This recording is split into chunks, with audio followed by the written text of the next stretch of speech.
Now in this question, you are told that 5 fair coins are tossed together in one throw. That means there are 5 coins, you just throw them all at once. Okay, so first coin, second coin, third coin, fourth coin, fifth coin. Right? The number of tails and the hits obtained in one throw are denoted by T and H respectively. The random variable X denotes T minus H.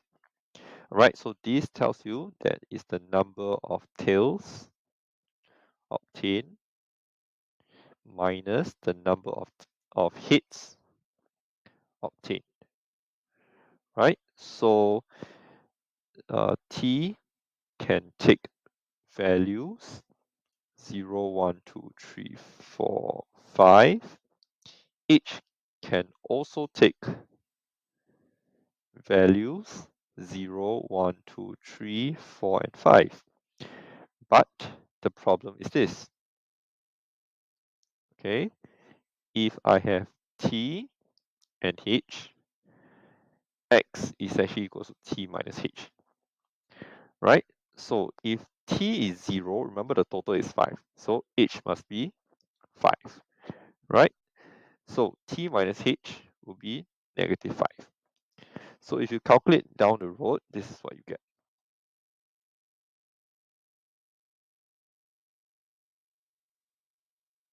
Sorry, for 3 this will be 2, 4 this is 1, 5 this is 0.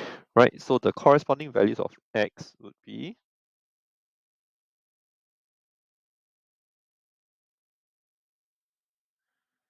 okay. So therefore, the random variable X takes values negative 5, negative 3, there's a negative sign missing, yeah. Negative 1, 1, 3, and 5. Okay, so there are 6 cases altogether.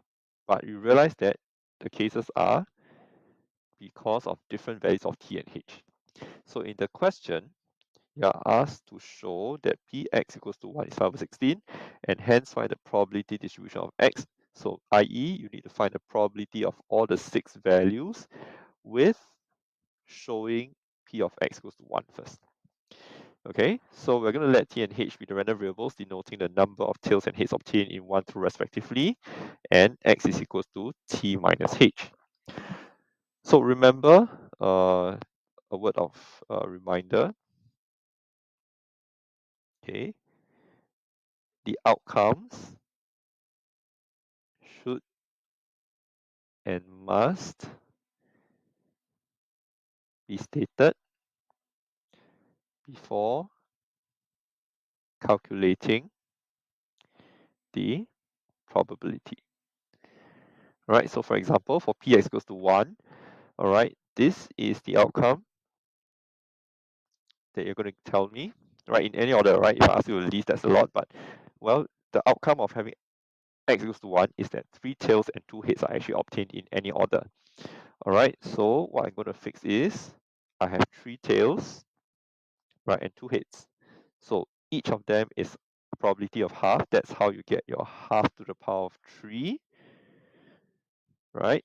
Then 2 heads, oops, sorry, 2 heads, that's half square. Then you multiply it, right? Because it doesn't necessarily need to appear in this order, you permute it.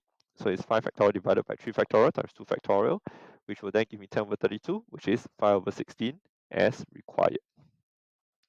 Okay, so now to find the probability distribution of X. Okay, so I have found X equals to 1. Now I need to find the rest. Right? So when Px equals to negative 5, we have 0 tails and 5 heads are obtained. Right? In this case, there's no order to talk about because all of them are heads. So it's half to the power of 5, and that's 1 over 32. When Px equals to negative 3, so these two cases are done. When Px equals to negative 3, right, it's 1 tail, 4 heads in any order. Alright, so same thing. 1 tail is half to the power of 1, 4 heads is half to the power of 4. But with that, I need to multiply by 5 factorial over 4 factorial because 4 of the outcomes are heads, and that's how I obtain 5 over 32. Alright, in a similar fashion for x equals to negative 1 and 3 and 5. Okay, So with the explanation previously, you should understand why there's a 5 factorial over 2 factorial times 3 factorial, as well as 5 factorial over 4 factorial. Okay, so you notice that this and this are similar, right? It's just that one has 4 is one has 4 tails, and this are similar. It's just that one has 3 tails, 2 heads, the other one is 2 heads, 3 tails. So the permutation is really because of the tails and heads that are obtained within the 5 coins. Okay, of course, when p is equals to 5, actually, if you realize for the last case, okay, for px equals to 5, I can also calculate in another way, right? I can say since x is a discrete random variable, okay, sum of p of x equals to x over all x equals to 1.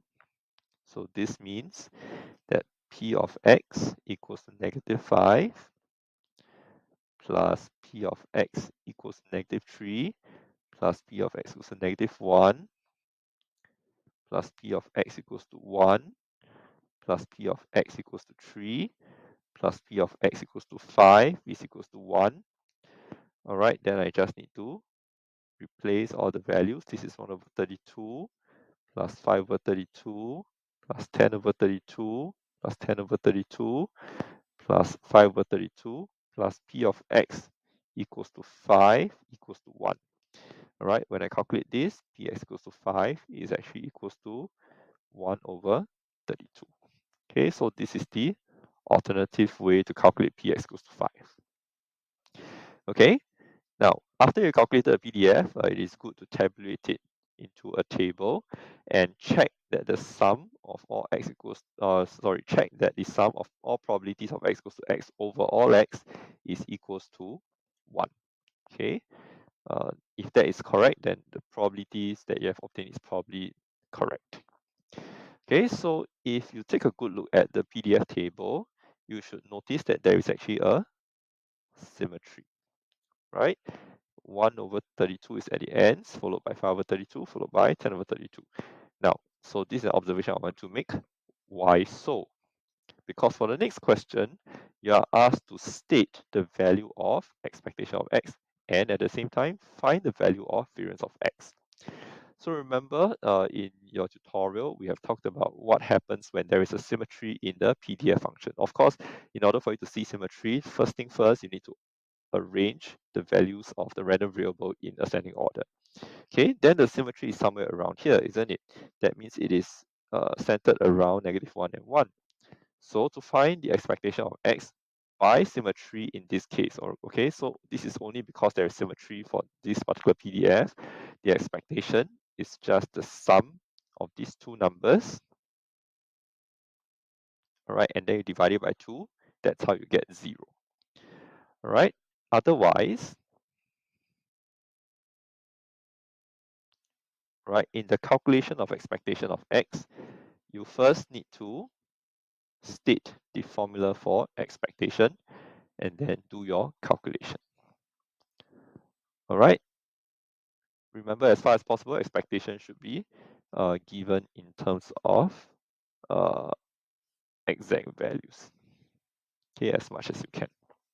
Now, for variance of x, you will also need to remember, all right, to